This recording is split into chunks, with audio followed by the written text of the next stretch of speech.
strange about him, but then I've heard that he was just very quiet and he kept to himself. But I'm quiet, and I keep to myself when I walk on the street in New York City. I don't talk to every single person that I see. So I mean, I could be classified that as well. So it's just I just don't understand moving forward what exactly we can do. And I understand what you mean by that. But I do think there now is probably the time to really start collecting the data and deciding what the next step would be, because I mean, isn't one of the problems, Kevin? This is 58 people died. 58 people died, and the Orlando nightclub. I don't have the figure in front of me, but I know it was maybe the second largest shooting. I think it was high 40s or maybe 50, something like that. Not a whole lot less than the 58. But what do you think, Kevin, then about, we have these federal laws that make it more difficult to study the questions you've just identified as worthy of study. We destroy records, and the CDC can't study the relations between gun killings and certain other things. That doesn't seem to me to make any sense. If you have no, it doesn't make sense. Study it, and these issues aren't going to be decided by Euclidean geometry. It's a question of not only facts but judgments, how much we care liberty, and the importance of gun ownership to a whole lot of other elements of liberty. There are competing interests here, but it seems to me to purposely block out an area for studying, that's just mindless. Yeah. Anybody that tries to do that tries to prohibit us from growing harm to our society. I'm looking at an interesting figure right here, but about in 2017, about 40% of Americans that were surveyed say they own a gun or they live in a household with one. Mm-hmm. It's very interesting. It's 40%. And so I live in New York State. It's very difficult to obtain a gun legally here. There's people that hunt upstate and they have rifles, but I think getting a handgun is quite difficult. But I imagine in other states it's not so difficult. I also know that you can buy guns online. You can buy guns at trade shows, and I'm sure there are people that are willing to sell you guns through the black market, like what we were speaking about earlier. And I'm sure there is a thriving black market. I wouldn't doubt it. 40% of America, these are 40% of Americans that admitted to having a gun. So I'm sure there's quite a few that are not admitting to owning a gun. Okay, well, we do have the figures of the amount of guns that are in this country, and it's quite high. Yeah. Kevin, we're going to go to the lines now. Edward, Manhattan, thanks for your patience. We're eager to hear your views.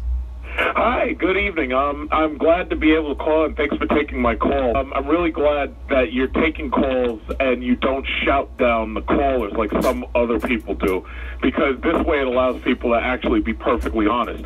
I used to argue with my father about whether or not people should have guns, especially guns in church, and he's a clergy. And he used to argue me down that it shouldn't be in church, this, that, and other. And then I think after that shooting by Dylan Ruth down in South Carolina, after that happened, he completely flipped on me, and he went further to the right on guns than I am.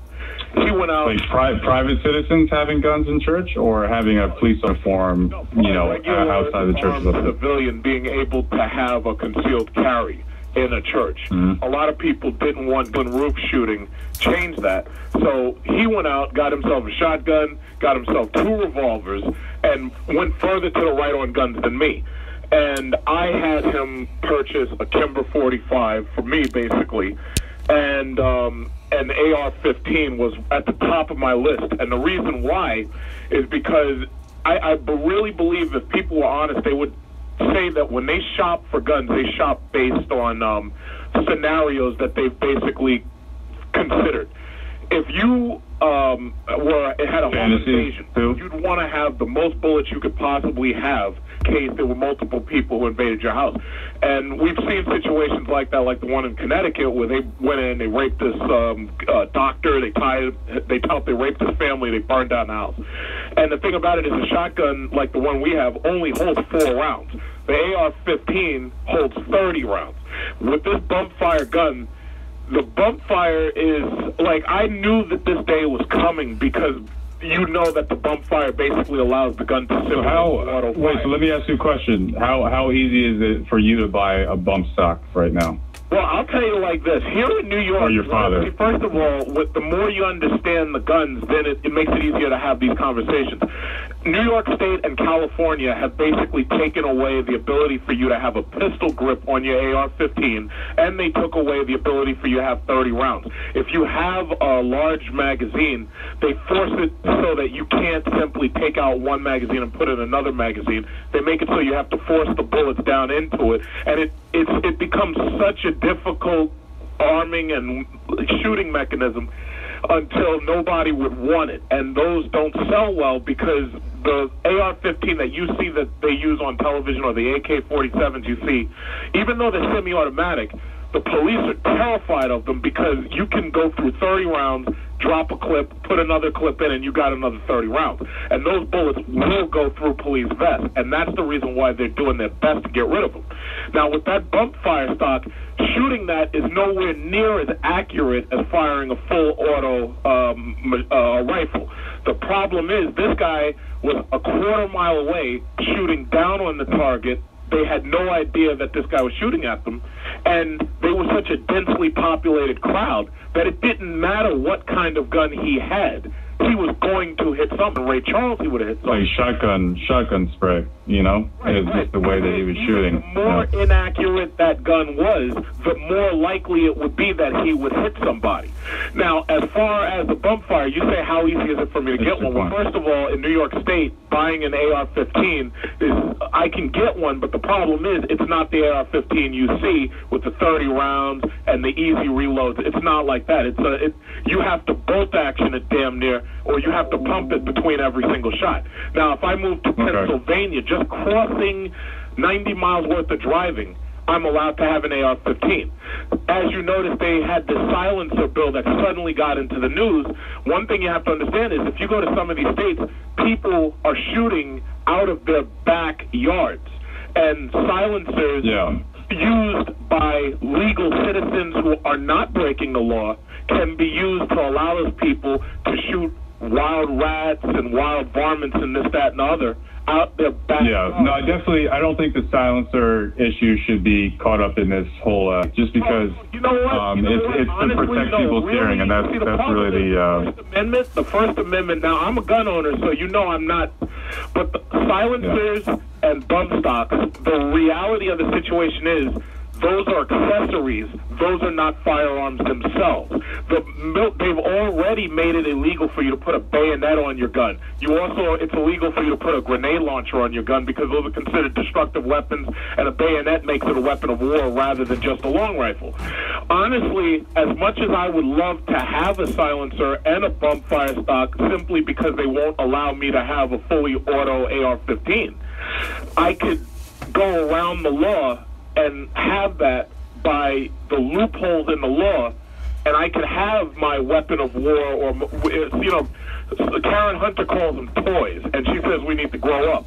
But my thing is, and that's the reason why I'm thanking you, it's because we can't have a honest conversation about this unless people address the reality of why they're buying them. And they're buying them based on the scenarios they come up with, and they're buying them based on, well, also because of your pocket, because these things cost a lot of money.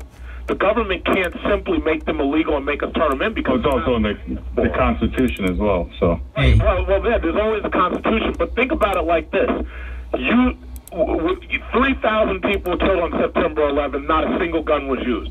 These truck attacks that you're seeing with the terrorists, the truck attacks, the car attacks, they've killed up to 80, up to 90 people with these truck attacks. Not a single gun was used. The only guns used were to kill the truck driver.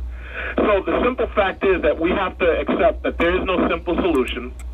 The fact is that there's no simple solution. The gun itself isn't what's killing people. And if you take away the guns, people will come up with more inventive ways to kill if they are determined to kill and their life they feel doesn't matter.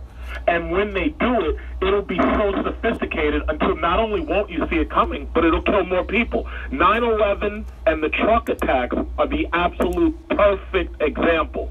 And they are just so quickly to want to attack the politicians and just make them pass some legislation real quick. But the simple fact is the criminals don't care about your laws. You're only hurting the law-abiding citizen. The criminals will have fully automatic machine guns, and they will get them illegally, and they will use them in crime. And if you disarm the rest of us, you make the real check and balance against the criminal with the gun is the good guy with the gun. Edward, I'm going to have to interject here. I apologize, but we're going to have to take a break. Thank you for your comments. They've been wonderful. And we'll take a break now. Armstrong Williams, the right side. Bruce Fine substituting for Armstrong with Kevin.